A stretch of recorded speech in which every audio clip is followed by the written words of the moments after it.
The question remains, if innocent civilians, including women, children, and United Nations staff, were being killed at this record rate in the developed world, how would the world's big powers have reacted? We remain distressed by the ongoing war on Gaza and by the chilling flashpoints of expansion that are being deployed on a daily basis.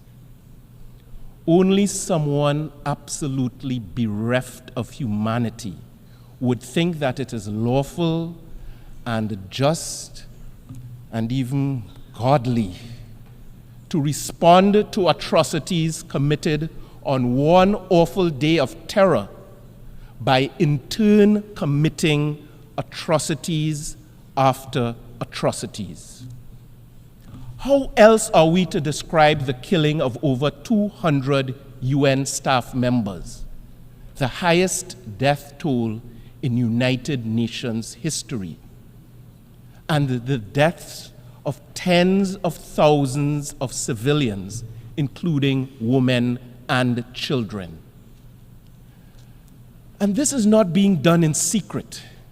The entire world is watching, and the Global South in particular is appalled. The question remains, if innocent civilians, including women, children, and United Nations staff, were being killed at this record rate in the developed world, how would the world's big powers have reacted? Not likely with euphemisms and platitudes.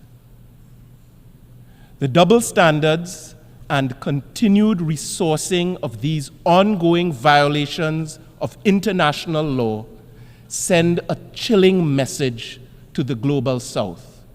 And that message is this: there are some powerful people in this world who are of the view that a Palestinian child is less worthy of defense, protection, food, water, and life than another child.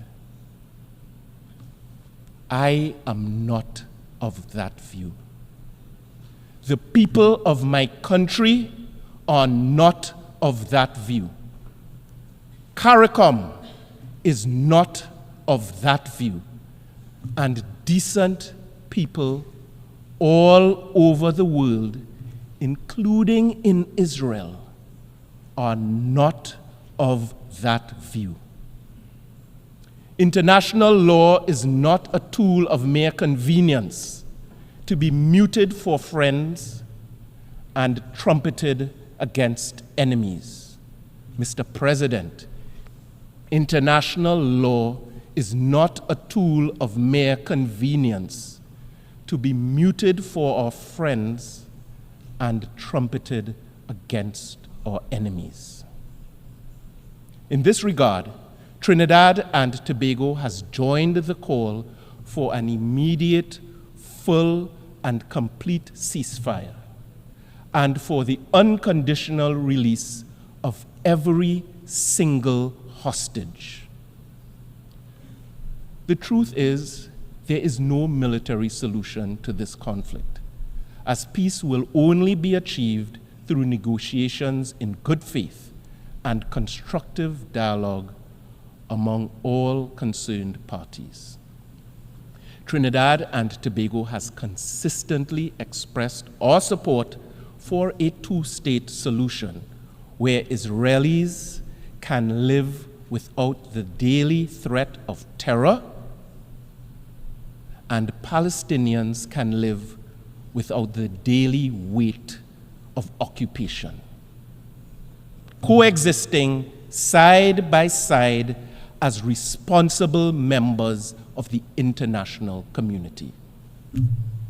We firmly believe that this is the only credible pathway to end this cycle of violence, culminating in the establishment of a sovereign and peaceful state of Palestine alongside a sovereign and peaceful state of Israel within secure borders.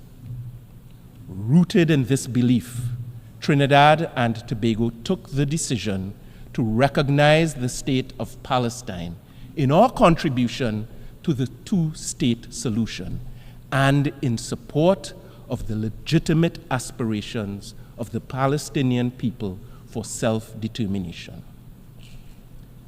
I can report that just 6 days ago, Trinidad and Tobago and the State of Palestine officially established diplomatic relations.